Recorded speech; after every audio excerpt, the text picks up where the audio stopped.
கனடாவின் முக்கியமான எல்லை சாவடிகளில் ஒன்றான சென்ட் ஃபெரான்டி லாகோ சாவடியில் புகலிடம் கோரும் விண்ணப்பங்களின் எண்ணிக்கை தொடர்ந்து அதிகரித்து வருவதாக எல்லை பாதுகாப்பு அதிகாரிகள் தெரிவித்துள்ளனர்.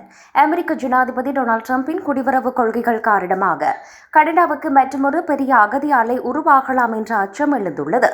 இந்த வருடத்தின் இதுவரையான காலப்பகுதியில் சென்ட் ஃபெர்னார்டி லாகோஸ் சுமார் 2000 அகதி விண்ணப்பங்களை பெற்றுள்ளதாக தெரிவிக்கப்படுகிறது. ட்ரம்ப் பதவியேற்ற பிறகு ஏராளமானோர் நாடு கடத்தப்பட்டுள்ளனர். மக்கள் பயத்தில் உள்ளனர். அவர்களது தற்காலிக குடியுரிமை அமெரிக்காவால் ரத்து செய்யப்படுவதை பற்றிய கடிதங்கள் வந்தவுடனே அவர்கள் வெளியேற வழிகளை தேட ஆரம்பிக்கின்றனர் என மொன்ட்ரியாலில் உள்ள அகதிகள் மற்றும் ஆவணமற்ற குடியாளர்களுக்கு உதவுவதற்காக இயங்கும் குழுவின் பேச்சாளர் பிரான்ஸ் ஆண்ட்ரே தெரிவித்துள்ளார்.